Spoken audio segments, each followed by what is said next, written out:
4 indices pour savoir si cet homme est un séducteur et ne plus te faire manipuler.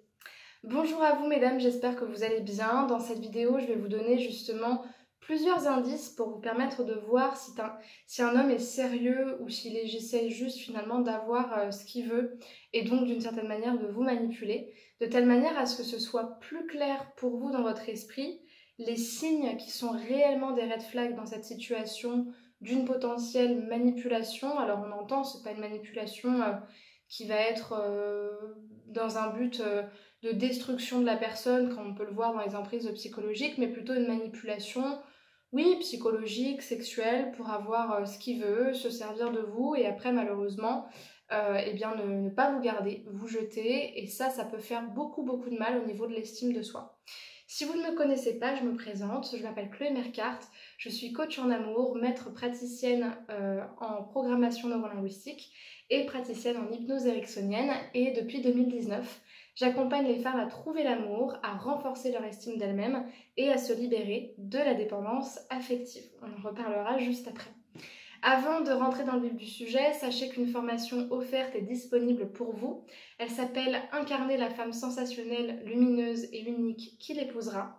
Et elle est disponible dans la description de la vidéo. Donc vous allez trouver le lien, je crois que c'est le deuxième lien de la description. Cliquez sur le formulaire, le remplir et vous recevrez directement cette formation par mail qui vous permet justement de renforcer votre estime de vous-même pour que ça vous serve dans vos rencontres amoureuses, pour savoir aussi comment vous comporter avec les hommes que vous rencontrez, notamment sur les sites de rencontres, et mieux comprendre justement les règles du jeu amoureux.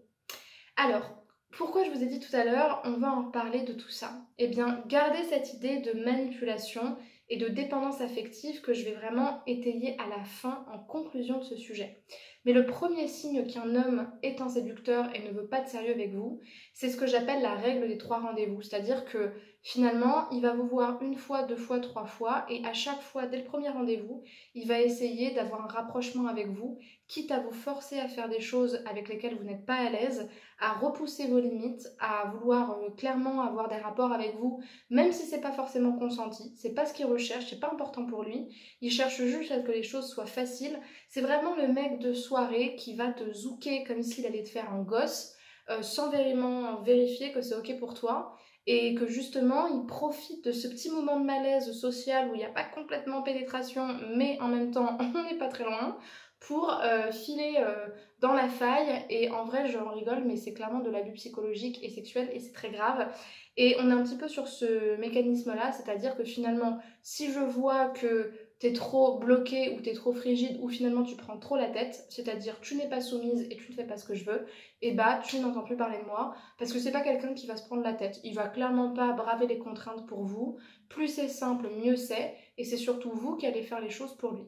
Deuxième chose, c'est quelqu'un qui utilise la force, alors pas forcément dans le sens, encore une fois, d'un grand manipulateur violent avec quelqu'un qui vous met sous emprise, parce que ça se fait sur quelque chose de beaucoup plus long, et là on est dans un mécanisme de violence conjugale. C'est pas le cas, mais c'est la force dans le sens, c'est quelqu'un qui force en fait. C'est quelqu'un qui vous fait du chantage, c'est quelqu'un qui dès le début vous déshabille du regard, mais d'une manière sexuelle et gênante.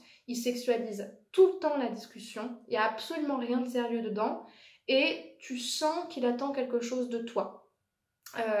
Donc ça, c'est vraiment quelque chose que vous pouvez ressentir dans l'aura de la personne, dans l'énergie, dans l'ambiance, dans ce qui est en train de se jouer dans votre rapport.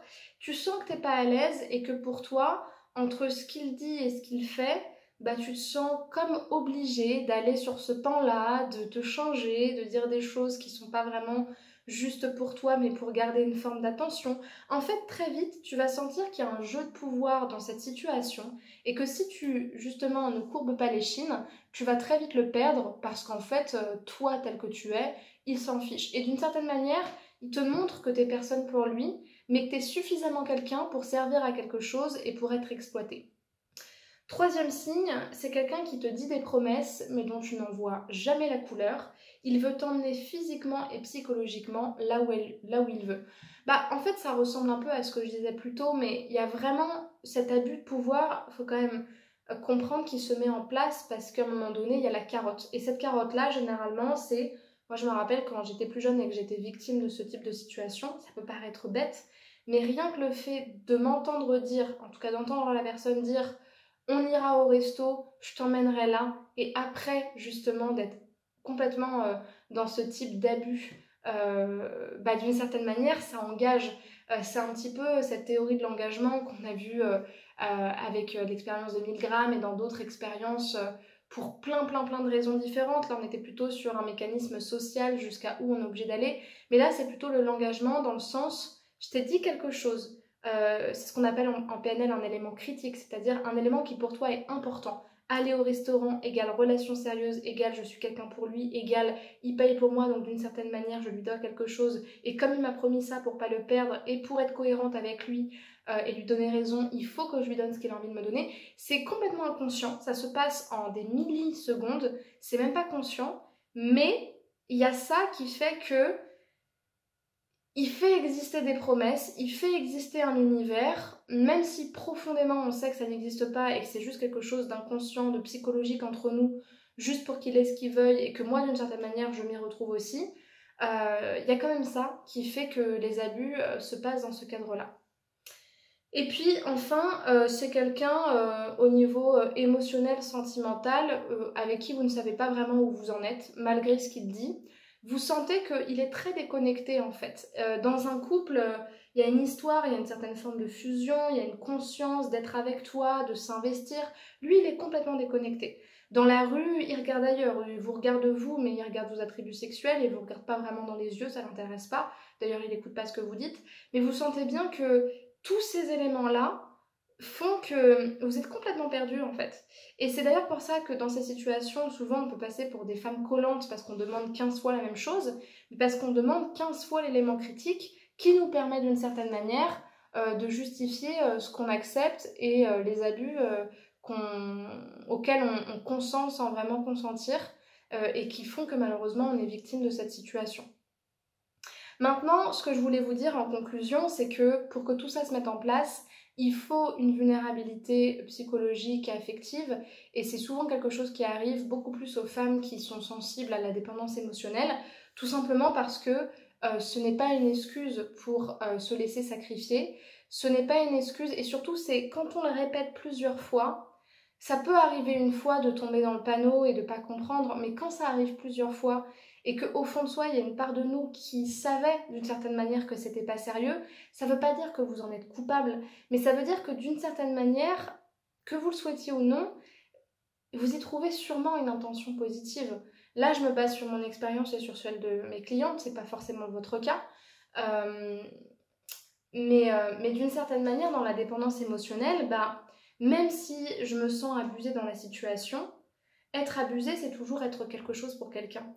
Et pour une dépendante affective, c'est plus valorisant, je vais pas dire que c'est valorisant, mais c'est toujours quelque chose d'être quelque chose pour quelqu'un, même si c'est juste n'être personne, plutôt que de ne pas du tout être le centre de l'attention et d'être complètement abandonné pour une personne qui fuit l'abandon, par exemple. Et c'est pour ça que je trouve que c'est intéressant de réfléchir à toutes ces mécaniques de dépendance et leur responsabilité dans le type de relation qu'on a avec les hommes.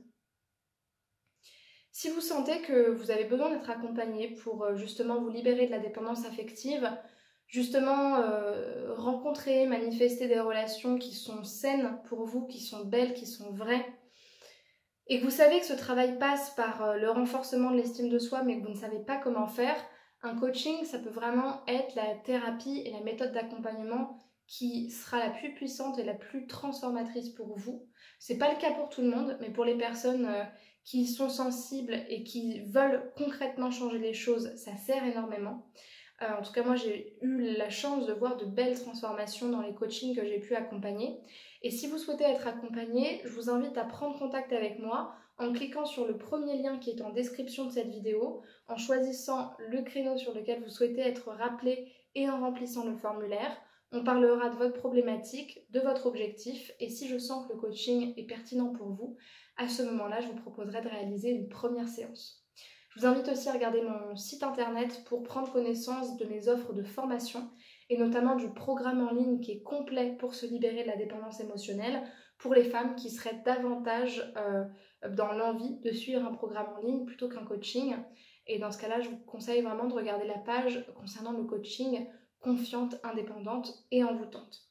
Et pour terminer, eh bien, je vous invite à me rejoindre sur les réseaux sociaux, notamment sur Instagram, sur TikTok et aussi sur Spotify, pour pouvoir m'écrire en privé si besoin, recevoir des conseils, me contacter et puis plus généralement suivre mon contenu différent mais toujours aussi pertinent et toujours aussi inspirant sur ces mécaniques-là.